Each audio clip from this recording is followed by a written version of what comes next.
Hoje, meus irmãos, nós iremos meditar em Apocalipse, no capítulo 9, dos versículos 1 ao versículo 11. Os irmãos mesmo sentados, mas atentamente, reverentemente, ouvirão a leitura que farei da palavra de Deus em Apocalipse 9. Diz assim a palavra do Senhor. O quinto anjo tocou a trombeta, e vi uma estrela caída do céu na terra, e foi-lhe dada a chave do poço do abismo. Ela abriu o poço do abismo, e subiu fumaça do poço, como fumaça de grande fornalha, e com a fumaceira saída do poço, escureceu-se o sol e o ar. Também da fumaça saíram gafanhotos para a terra, e foi-lhes dado poder com o que têm os escorpiões da terra. Foi-lhes dito que não causassem dano à erva da terra, nem a qualquer coisa verde, nem a árvore alguma, e tão somente aos homens que não têm o selo de Deus sobre a fronte. Foi-lhes também dado não que os matassem, e sim que os atormentassem durante 5 meses. E o seu tormento era como o tormento de escorpião quando fere alguém. Naqueles dias, os homens buscarão a morte, e não a acharão. Também terão ardente desejo de morrer, mas a morte fugirá deles. O aspecto dos gafanhotos era semelhante a cavalos preparados para a peleja. Na sua cabeça havia como que coroas parecendo de ouro, e o seu rosto era como o rosto de homem. Tinham também cabelos, como cabelos de mulher, os seus dentes como dentes de leão. Tinham couraças como couraças de ferro. O barulho que as suas asas faziam eram como barulhos de carros de muitos cavalos quando correm à peleja. Tinham ainda cauda como escorpiões e ferrão. Na cauda tinha poder para causar dano aos homens por 5 meses. E tinham sobre eles como seu rei o anjo do abismo, cujo nome em hebraico é Abaddon e em grego Apolion. Vamos orar, irmãos, ao nosso Deus. Senhor, nós graças te damos por estarmos aqui, nesta casa de oração, no dia separado para o culto. Muito obrigado, ó Deus, por a vida de cada irmão que chegou aqui. Muito obrigado porque nós entoamos louvores ao nosso Salvador e Redentor Jesus Cristo. Mas nós queremos dizer ao Senhor, ó Deus, que ainda não estamos totalmente satisfeitos. Esperamos agora, ó Senhor, que o Senhor fale conosco por intermédio da Tua lei. O nosso coração, ó Deus, anseia por escutar as doces palavras de vida que o Senhor tem para nós. Diante, ó Deus, deste mundo tão cheio de pecados, diante deste mundo que jaz no maligno, nós oramos, ó Deus, para que o Senhor, nesta manhã, possa nos orientar segundo os princípios da Tua lei, nos exortando, nos corrigindo, ó Deus, nos animando, nos fortalecendo. E, sobretudo, ó Deus, glorificando o Teu nome.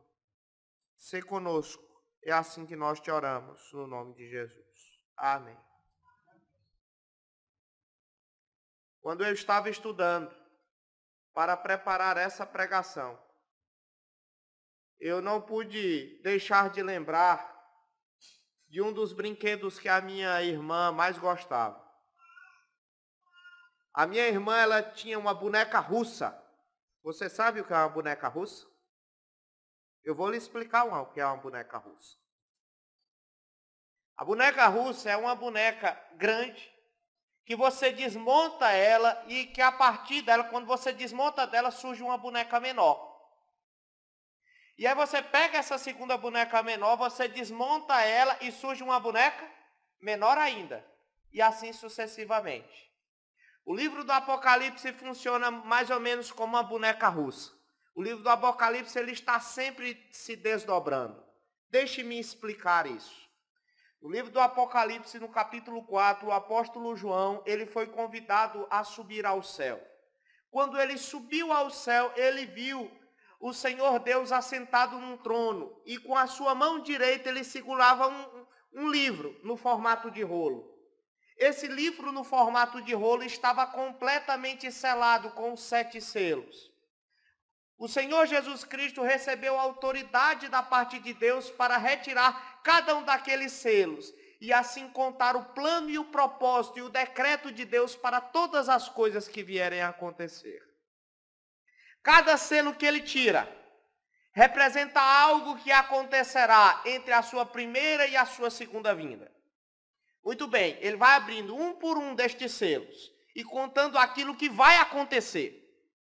Quando ele chega no 7º selo, existe um desdobramento. Surgem 7 trombetas. Cada uma dessas trombetas vai tocando. Quando se toca a última trombeta, a 7ª trombeta, o livro tem um novo desdobramento. Iniciam-se as 7 taças da ira de Deus. Você entendeu? É por isso que o livro do Apocalipse é como uma boneca russa. Você desmonta ele e à medida que você vai desmontando ele vai se desdobrando em algo mais, em algo mais, em algo mais. E depois de nós, portanto, meditarmos nos 7 selos que representam os sofrimentos que nós, como crentes, passamos nesse mundo até a volta de Cristo, chegou a hora de nós vermos as 7 trombetas, que representam o sofrimento deste mundo, daqueles que não estão em Cristo, antes da vinda de Cristo. Esse texto é um texto muito importante para nós, o texto que nós acabamos de ver, ele é a 5ª trombeta. As 4 primeiras trombetas se concentraram naquelas aflições que a natureza passa antes da vinda de Cristo. Diz que a terra, o mar, os rios, os astros, eles estão sofrendo enquanto Jesus Cristo não vem. E isso traz assolação para este mundo. E a 5ª trombeta, nós encontramos agora esse terror aumentando em intensidade, em tensão. E eu gostaria de expor esse texto com os irmãos atentamente, para que nós saiamos daqui com fé em Deus, muito edificados, fortalecidos na fé. Volte os seus olhos para o versículo 1. Nós vamos iniciar a exposição desse texto da palavra de Deus, tão rico e tão edificador para as nossas vidas. Diz assim o versículo 1. O 5º anjo tocou a trombeta e vi uma estrela caída do céu na terra.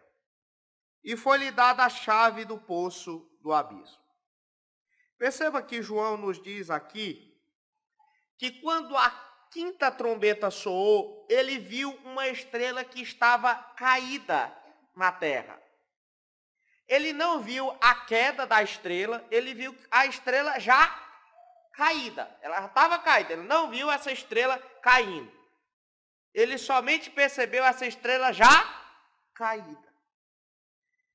E pelo contexto do versículo 1, provavelmente a queda dessa estrela aqui na terra formou uma grande cratera, um grande buraco aqui na terra. João, inclusive, aqui no versículo 1, usa uma hipérbole, ele usa um exagero, ele diz assim que essa estrela, ela havia caído na terra e foi-lhe dada a chave do poço do abismo. Não é apenas o abismo, é o poço do abismo. Então, foi uma grande cratera que quando essa estrela caiu, ela acabou abrindo. Logicamente, meus irmãos, o apóstolo João aqui, quando fala a respeito dessa estrela, ele não está falando de maneira literal. Ele não está falando de uma estrela cósmica que acabou caindo aqui na Terra, uma estrela cadente. Porque todos nós sabemos que estrela não usa chave. E aqui diz que a essa estrela foi dada uma chave. Quem é que usa chave? Quem usa chave é gente, né? Então, estrela não usa chave. Então, nós não devemos compreender esse texto de forma literal. Nós devemos entender esse texto de forma metafórica. João ele não está falando em termos de astronomia. Ele está usando uma figura de linguagem para se referir acerca de alguém. A grande pergunta que fica nessa manhã para mim e para você é: a quem João está se referindo quando ele fala dessa estrela que ele viu caída na terra? Muitas vezes, meus irmãos, inclusive no Antigo Testamento, os anjos são descritos como anjos, como estrelas. Muitas vezes os anjos no Antigo Testamento são descritos como estrelas. E nesse caso em específico, eu entendo que o versículo 1, João está se referindo a um anjo, ou seja, a uma estrela específica caída, que é Satanás. João está falando especificamente daquele anjo caído, Satanás. E isso é confirmado a partir de outros textos da Escritura. Eu gostaria de pedir para que você deixasse esse texto de Apocalipse 9 marcado e lesse comigo o texto de Isaías no capítulo 14.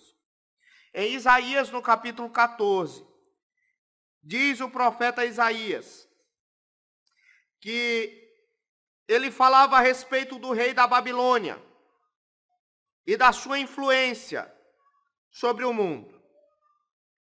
Ele estava falando de como o rei da Babilônia ele exercia sua influência sobre o mundo naquela época. E de repente, meus irmãos, a partir do versículo 12, Isaías 14, versículo 12, de repente e de forma súbita, Isaías ele se move para além da história e mostra quem estava agindo por trás do rei da Babilônia. Veja só, Isaías 14, versículo 12. Diz o texto: como caíste do céu, ó estrela da manhã, filha da alva. Quem era que estava agindo por trás do rei da Babilônia, meus irmãos? Era uma estrela que havia caído do céu, filho da alva. Como foste lançado por terra, tu que debilitavas as nações. Tu dizias no teu coração: eu subirei ao céu, acima das estrelas de Deus, exaltarei o meu trono.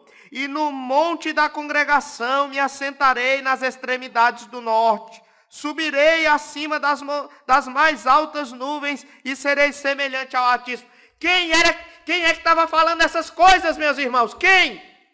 Era Satanás. Quem estava agindo por trás do rei da Babilônia era Satanás. E a imagem aqui usada para falar a respeito de Satanás que agia por trás do rei da Babilônia é que ele era uma estrela caída. Judas, lá em sua epístola, ele vai dizer que Deus expulsou do céu a Satanás. Se você ler o livro de Ezequiel, no capítulo 28, vai dizer justamente que as forças do inferno, eles são representadas justamente pelo rei de Tiro. O rei de Tiro está sendo usado por Satanás. Portanto, Apocalipse 9, versículo 1, é um relato profético do que está acontecendo por trás da história. Satanás ele está agindo nesse mundo. E essa estrela, portanto, é um símbolo dele. E esse poço do abismo a que João se refere aqui é uma representação, é um símbolo do inferno, antes do julgamento. Diz o texto que Deus deu a Satanás uma chave. A chave desse poço, ou seja, a chave desse inferno. Dentro da soberania de Deus, meus irmãos, dentro da soberania de Deus, o diabo recebeu uma medida limitada de poder. Você vê isso claramente no livro de Jó. Deus deu uma medida limitada de poder a Satanás. E também deu uma medida limitada de liberdade a ele. Satanás ele não tem autoridade para agir além daquilo que Deus determina. E nesse caso aqui o texto mostra que a Satanás foi dado da parte de Deus uma chave, a chave do inferno. Veja só o versículo 2. O versículo 2, lá de Apocalipse 9, nos conta como Satanás, ele abre as portas do inferno. Veja só. Versículo de número 2. Diz o texto que elas, a estrela, ou seja, Satanás, abriu o poço do abismo e aí subiu fumaça do poço, como fumaça de grande fornalha. E com a fumaceira saída do poço, escureceu-se o sol e o ar. Diz aqui o texto, meus irmãos, que na hora que Satanás ele abre o inferno, a fumaça sai de lá. A Bíblia descreve o inferno muitas vezes em termos de fogo, não é? De fogo consumidor. Pois bem, na hora que Satanás ele abre o inferno, aí sobe uma fumaça e essa fumaça ela é tão espessa que ela bloqueia a luz do sol. E aí toda a atmosfera é escurecida. Como é que a gente deve entender isso? Por que a atmosfera está toda escurecida? Meus irmãos, porque Satanás ele é um espírito da obscuridade. Ou seja, o Satanás ele trabalha muitas vezes sobre o manto da escuridão, porque Satanás ele não suporta a luz. Pelo contrário, como é que Satanás ele age no mundo? Ele age no mundo, diz a palavra de Deus, cegando o entendimento dos incrédulos, para que os incrédulos não vejam, para que os incrédulos eles não creiam e eles não sejam salvos. Em outras palavras, o que o texto aqui está nos explicando é que Satanás ele trabalha com a ilusão, ele trabalha muitas vezes com o engano, ele trabalha no escuro. E ele faz com que suas vítimas permaneçam no escuro para levá-las para o inferno, porque terrível ele é. E a partir do versículo 3, João diz que desse poço do abismo, além de fumaça, saem alguns seres. Veja só, versículo de número 3 e 4. Diz o texto: também da fumaça saíram gafanhotos para a terra, e foi-lhes dado poder como que têm os escorpiões da terra. E foi-lhes dito que não causassem dano à erva da terra, nem a qualquer coisa verde, nem a árvore alguma, e tão somente aos homens que não têm o selo de Deus sobre a fronte. Diz aqui o texto que quando Satanás ele abre o inferno, não sai apenas fumaça de lá, o que é que sai também? Gafanhotos. Essa praga de gafanhotos, ela não deve ser entendida também literalmente. Se você lê o Antigo Testamento, você vai perceber que em todo o Antigo Testamento, o gafanhoto ele é um símbolo da destruição. Porque não existe praga mais destrutiva, não existe praga mais devastadora do que a praga justamente de gafanhotos. Eles são implacáveis, eles são destruidores, eles são assoladores. E nós devemos compreender aqui o valor simbólico deles.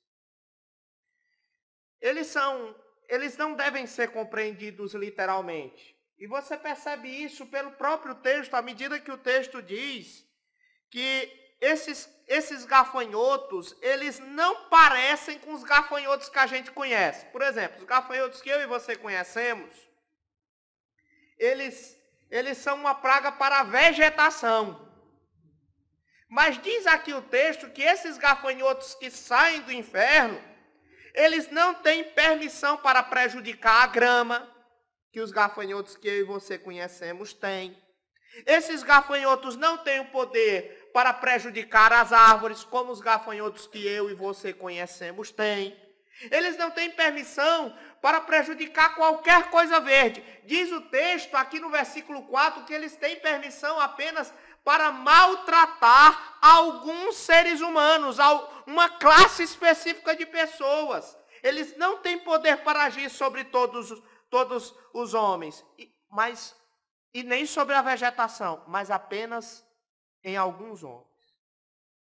Eu vou pedir para você olhar os versículos 7 e 8, E você vai ver algumas características interessantes desses gafanhotos. Veja só, versículo 7 e 8. Aliás, 7 e 8, isso. Veja só. Diz o versículo 7 e 8 do capítulo 9. O aspecto dos gafanhotos era semelhante a cavalos. Qual é o gafanhoto que a gente conhece que parece com um cavalo? Não tem, não existe. Literalmente não. Aí o texto continua, preparados para a peleja. Aí diz o texto, na sua cabeça havia como que? Coroa parecendo de ouro. Qual é o gafanhoto que eu e você conhece que usa coroa? Não tem, não existe. E o seu rosto era como o rosto de homem. Não existe gafanhoto com rosto de homem. Olha só, versículo 8. Tinha também cabelos como cabelos de mulher. Não existe gafanhoto com peruca. Não existe. Os seus dentes como dentes de leão. Então, os gafanhotos que a gente conhece não parecem com essa descrição aqui. Então, nós não temos um relato literal aqui de uma praga de gafanhotos. Então, a pergunta que fica é, quando Satanás abre o inferno e sai esses gafanhotos, a que esses gafanhotos se referem? Aos demônios! Aos demônios! Veja o versículo de número 11. Que eu vou mostrar isso para você. Veja só, o líder desses gafanhotos. Leia comigo, versículo 11. E tinham sobre eles como seu rei, ou seja, o rei dos gafanhotos. Quem? O anjo do abismo, cujo nome em hebraico é Abaddon. E em grego, Apolion. O que é que significa Abaddon? O que é que significa Apolion? Destruidor. Esse anjo caído, o rei dos gafanhotos, o rei dos demônios, ele é o destruidor. Porque você sabe, Satanás ele veio somente para roubar, matar e destruir. Ele é o rei dos demônios. O apóstolo Pedro, ele diz que Deus precipitou os demônios no inferno e os entregou a abismo de trevas, reservando-os para o juízo, diz lá em 2 Pedro, capítulo 2, versículo 4.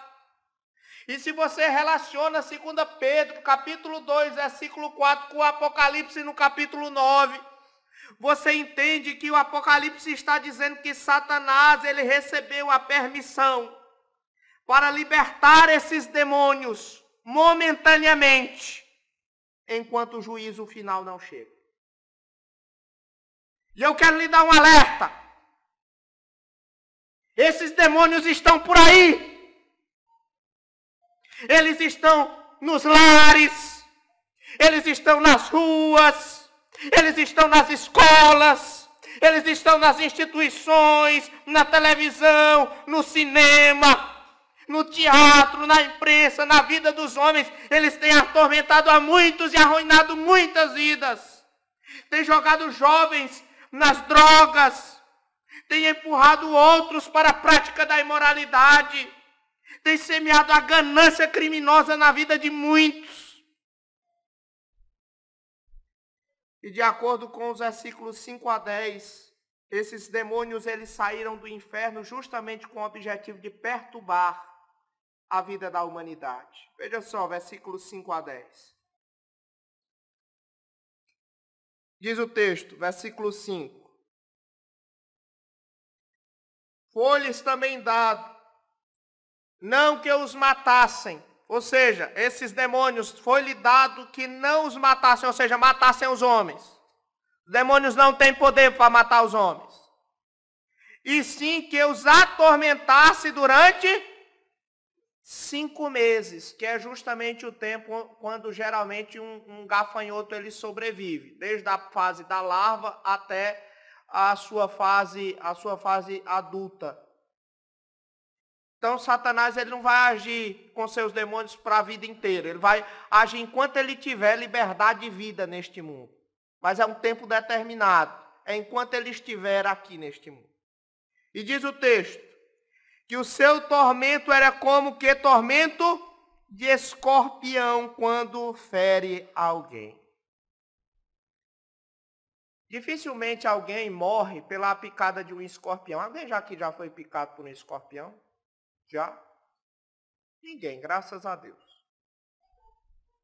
Mas você sabe que, a despeito de dificilmente a picada de um escorpião matar alguém, os sintomas de uma picada de escorpião são terríveis. Quem é picado por escorpião sente enjoo, passa por vômitos, dores de cabeça, espasmos musculares, febre, queda de pressão. Se uma picada de um escorpião, se uma única picada de escorpião é capaz de fazer isso, imagina você sendo picado durante 5 meses, ininterruptamente. E eu lhes afirmo que isso é que acontece na vida do mundão aí fora. As pessoas, elas estão sendo continuamente afligidas por Satanás e seus demônios. Isso é algo tão ruim que elas procuram a morte. Elas não percebem que é Satanás que está agindo na vida delas, que são os demônios que as afligem, mas elas não percebem isso. E aí elas procuram a morte com o objetivo de fugir para aquele sofrimento. Não é sem razão que o versículo 6 vai dizer isso. Veja só o versículo 6. Diz o texto: naqueles dias os homens buscarão a morte e não a acharão. Também terão ardente desejo de morrer, mas a morte fugirá deles. Essa é uma descrição da vida sem Deus. Há uma inquietação no mundo, meus irmãos. As pessoas que não têm Deus, elas não têm paz. Elas vivem sendo afligidas por Satanás e os seus demônios. E não reconhecendo a verdadeira saída para este problema, elas buscam solução das suas dores em coisas que não trazem paz. Elas buscam solução para as suas dores no sexo, nas drogas, nas bebidas, no dinheiro, na fama. Mas o que acontece é que à medida em que o tempo passa, a infelicidade, o vazio no coração cada vez mais aumenta. Por isso muitas pessoas elas acabam procurando a morte, mesmo sendo ricas, mesmo sendo famosas, mesmo tendo tudo que este mundo pode proporcionar para elas, mas elas não são felizes. Porque elas são afligidas por Satanás e seus demônios, como que um vergão, como que um escorpião picando elas insistentemente. Você pode ter todo o ouro do mundo, mas se um escorpião ficar ali picando a vida inteira, não vai valer de nada esse dinheiro. Você pode ter um harém. Esse harém não valerá de nada se o escorpião ficar te picando o tempo inteiro. É assim que Satanás age. Ele não traz paz. Ele não traz alegria. Ele não traz conforto para aqueles que estão próximos a ele. Quem sabe, meu amigo, eu estou falando para você nesta manhã, e essa seja a situação que você está passando hoje. Será se você já sentiu alguma vez na sua vida que a sua vida era sem sentido? Será se alguma vez você já quis desistir do seu casamento? Será se alguma vez na sua vida você já quis desistir da sua família? Abandonar tudo e a todos? Quem sabe largar os seus amigos, largar o seu trabalho? Já? Quem sabe você já desejou morrer? É justamente isso que acontece quando você deixa Cristo fora da sua vida. Satanás e os seus demônios, eles vêm ao seu encontro e lhe tentam. Quando você ignora a Cristo Jesus, aquele que a Bíblia diz que é o sol da justiça, as esparsas trevas do inferno, eles cobrem a sua vida. E a ação de Satanás se aproxima de você. E não é à toa que a morte se torna o seu maior desejo. Veja como os demônios são terríveis no versículo 7. Volte para o versículo 7 os seus olhos. Diz o texto: que o aspecto dos gafanhotos era semelhante a cavalos preparados para a peleja. Ou seja, eles são rápidos, eles são violentos, eles são destemidos. Diz mais o versículo 7. Na sua cabeça havia como que coroas parecendo de ouro, ou seja, eram coroas falsas, porque eram coroas que parecem de ouro, mas só parece, mas não passa de bijuteria barata, a mais barata que existe. Eles colocam uma coroa na cabeça com o objetivo de parecerem vitoriosos, de parecerem soberanos, de serem reis, mas na verdade eles querem enganar a este mundo que está em trevas. Diz o versículo 7 ainda. E o seu rosto era como o rosto de homem. Tinha também cabelos como cabelos de... Ou seja, você sabe de uma coisa, Satanás ele não vai aparecer para nós como geralmente a gente vê naquelas caricaturas. Como no desenho do Chapolin Colorado. Qual é a caricatura de Satanás que a gente conhece? É de um boneco vermelho. Ele tem um rabo bem grande. Ele segura um tridente. E ele tem 2 chifres, um par de chifres. Não é isso que a gente vê? Não, Satanás não vai aparecer para você desse jeito não. Satanás, ele usa homens e mulheres, a cara dele é a cara de homem, ele tem cabelo de mulher. Ele sai por aí, ele é um ser espiritual. E nós vamos ver Satanás, ele agindo na humanidade, em homens e mulheres que estão sob a influência deles e de seus demônios. Nós temos que aprender o que João está nos ensinando aqui.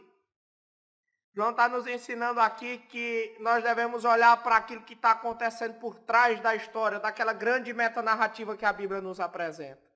De que existem seres espirituais que militam contra o reino de Deus. Satanás e os seus demônios. E eles usam homens para isso. Veja mais, versículo 8. Continua a descrição aqui dos demônios. Diz que os demônios, os seus dentes são como dentes de leão. Ou seja, Satanás ele é perigoso. Satanás ele é feroz como um leão. Diz o apóstolo Pedro que Satanás ele anda em nosso derredor como um leão que ruge, procurando alguém para devorar. Você entendeu? Satanás e os seus demônios, eles não brincam, eles não descansam, eles não tiram férias, eles agem com violência. Diz mais o versículo 9 e 10. Tinha couraças. O que é couraças? Couraças é aquela armadura que protege o peito dos antigos guerreiros. Então eles tinham essas couraças. Como couraças de ferro, eles sabem se defender. O barulho que as suas asas faziam era como o barulho de carros, de muitos cavalos quando correm a peleja, para a guerra. Tinham ainda a cauda como escorpiões e ferrão. Na cauda tinham poder para causar dano aos homens por 5 meses. Ou seja, meus irmãos, Satanás e os seus demônios, eles estão aí, por aí, como um grande exército, para fazer uma grande guerra espiritual, espalhando pavor, espalhando medo, espalhando desesperança entre os homens. E agora eu gostaria que você voltasse os seus olhos para o versículo 4. Por favor. Versículo de número 4.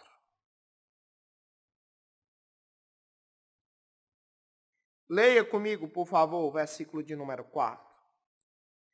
E foi-lhes dito: não causasse dano a erva da terra, nem a qualquer coisa verde, nem a árvore alguma, não somente aos homens que não têm o selo. Meus irmãos, a quem Satanás ele aflige. A quem? Aqueles que não têm o selo de Deus em sua fronte. O que significa esse selo de Deus na fronte? Abra sua Bíblia em Efésios, no capítulo 1.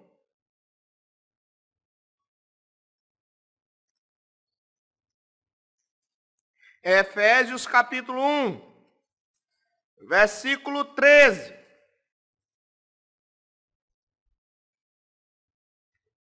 Leia comigo o versículo 13 e 14 de Efésios 1.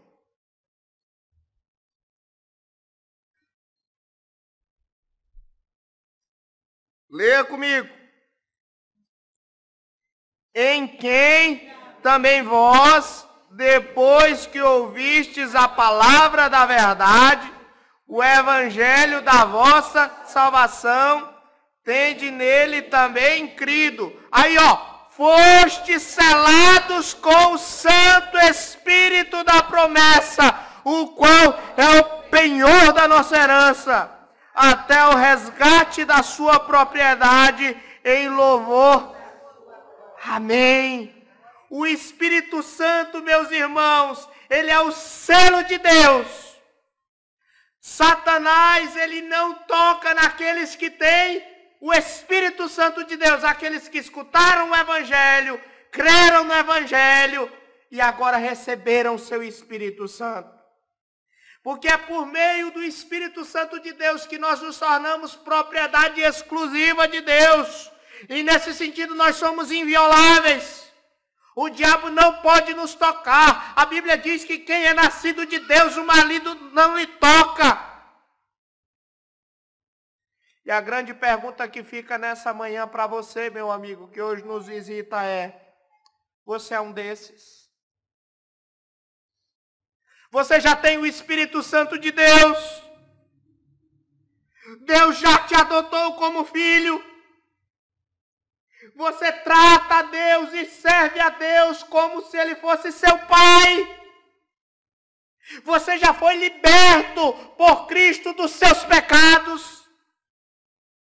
Você já professou a fé publicamente em Cristo e já foi batizado, recebendo o símbolo, o selo da nova aliança? Você já recebeu? Se não, isso é um alerta para você. Esse texto que nós acabamos de ler, esse texto que eu expus nessa manhã, é um alerta para você. A Bíblia diz que Satanás é o espírito que agora atua nos filhos da desobediência. Se você é desobediente à lei de Deus, se você vive na iniquidade, na prática do pecado, você está à mercê das influências de Satanás e dos seus demônios. E o pior de tudo, você não pode detê-los em prisões. Eles não podem ser vencidos pela força do braço da carne. Você não pode destruí-los com bombas. A sua única alternativa é outra coisa. Quem sabe você está nessa manhã aqui e você está sentindo isso na pele. Você tenta procurar solução para a sua vida. E você procura solução na sua vida nas drogas, no alcoolismo, na prostituição. Mas você não encontra alívio nessas coisas. Talvez você tenha procurado alívio até na própria morte, procurando suicídio. Mas a morte não consegue matar o desespero, você sabe disso. A morte não vai trazer alívio para a sua vida. A única coisa que a morte vai te trazer é o tormento eterno. A sua única solução é o Evangelho. O Evangelho é a única maneira de Deus lidar com o diabo e a sua relação com os homens neste mundo. Conforme eu disse para vocês, o nome de Satanás em hebraico é Abaddon. E o nome grego de Satanás é Apolion. Ambos significam destruidor, que é justamente o oposto de Jesus, que significa Salvador. Porque Jesus veio ao mundo para destruir as obras do diabo, diz o apóstolo Paulo em 1 Coríntios, no capítulo Como é que ele fez isso? Como foi que ele destruiu as obras de Satanás? Ele fez isso morrendo na cruz. E aí eu quero que você entenda a simbologia do livro do Apocalipse. O livro do Apocalipse, ele diz que Satanás é como se fosse um inseto. Um inseto que ferroa. E você sabe que boa parte dos insetos que ferroam, eles aferroam apenas uma única vez. E depois que eles ferroam uma única vez, o que é que acontece com eles? Eles morrem. E Jesus veio neste mundo justamente para sujeitar-se à picada da morte de Satanás. E quando ele se sujeitou à picada da morte de Satanás, ele fez isso extraindo todo o veneno de Satanás. E toda a dor que viria da morte de todos os pecadores. Ele absorveu no seu próprio corpo todo o veneno, quando estava pendurado lá no madeiro. E quando ele se submeteu ao aguilhão da morte, ele venceu a morte, venceu a Satanás. E o apóstolo Paulo diz que despojando os principados e potestades, expôs ao desprezo, triunfando deles na cruz. Você entendeu?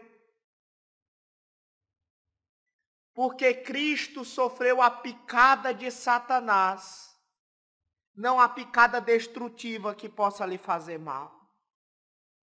Se nós confiarmos em Cristo para a nossa salvação, nós seremos salvos de Satanás.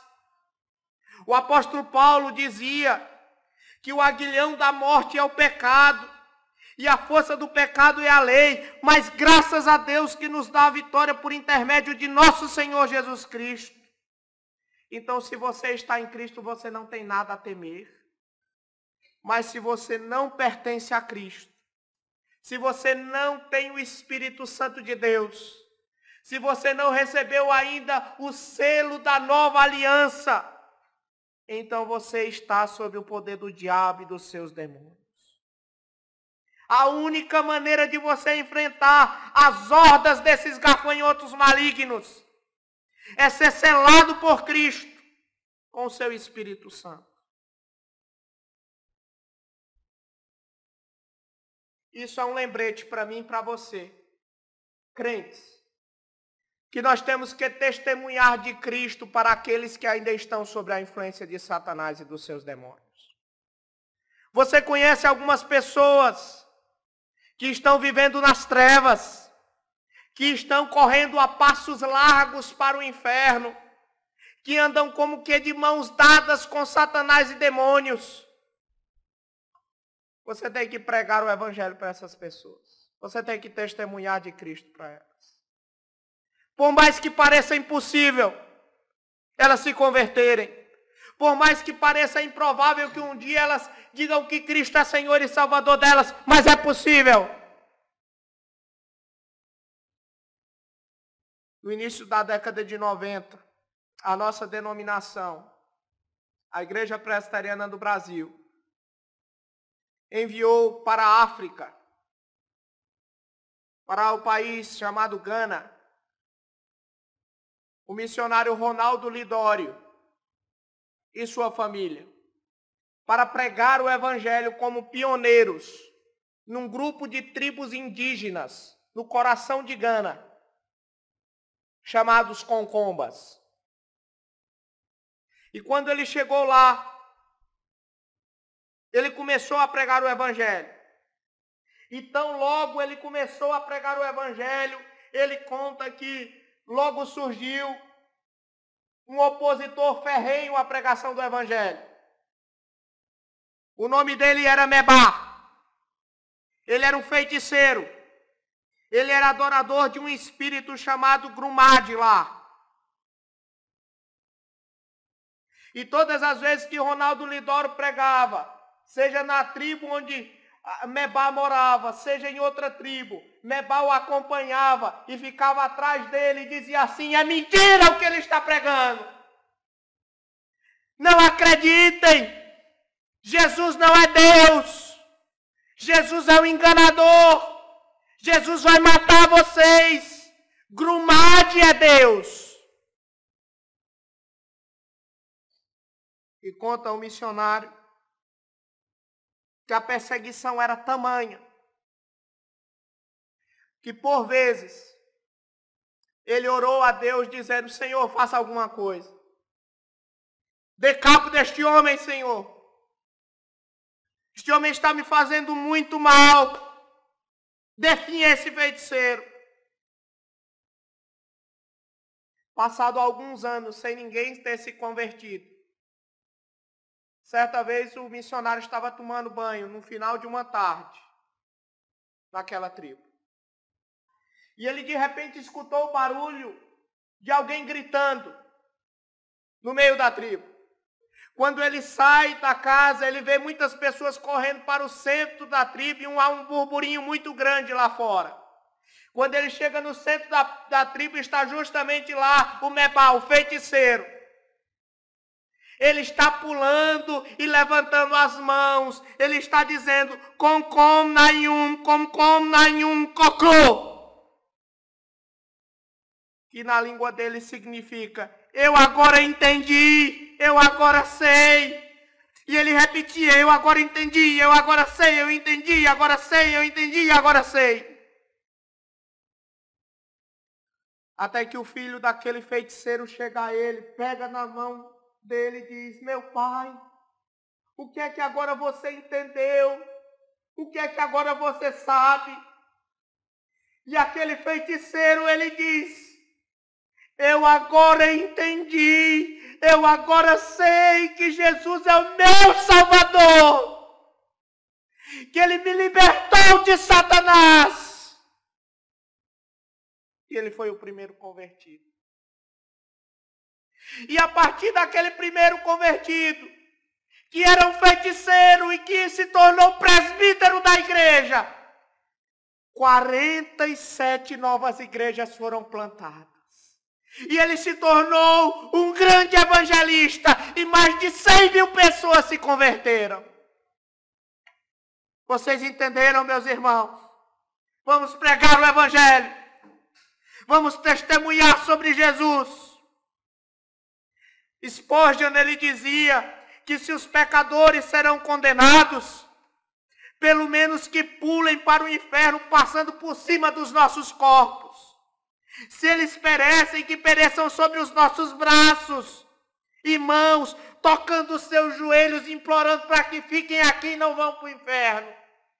E se o inferno estiver cheio de pecadores, pelo menos que não seja cheio por causa da nossa negligência. E que ninguém entre ali sem ser avisado de que Cristo é o Salvador de suas vidas. Vamos pregar o evangelho, meus irmãos. Vamos testemunhar sobre Jesus.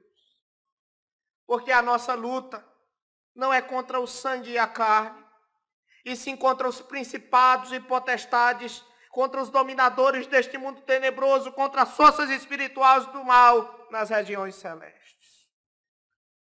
Façamos isso, crendo naquele que nos prometeu que as portas do inferno não prevalecerão contra a igreja de Deus. Vamos orar.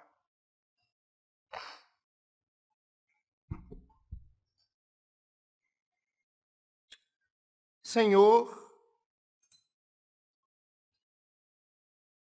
os ventos do inferno têm soprado, Senhor. O ódio de Satanás tem sido demonstrado neste mundo. Mas nós queremos te dar graças, ó Deus, porque nós não seremos derrotados. Nós não seremos derrubados. Porque aquele que está em nós é maior do que aquele que está no mundo. E nenhuma arma forjada contra nós prosperará, diz a tua palavra. Porque se o Senhor é por nós, ninguém poderá ser contra nós e nos destruir. Sim, Senhor. Muito obrigado. Porque nós jamais seremos derrotados. Porque o Senhor dos exércitos está conosco. O Deus de Jacó é o nosso refúgio. Somente a ti a honra e a glória pelos séculos dos séculos. Amém, Senhor. Meus irmãos, nós vamos nos preparar para a ceia do Senhor em adoração, cantando o hino Vinho e Pão.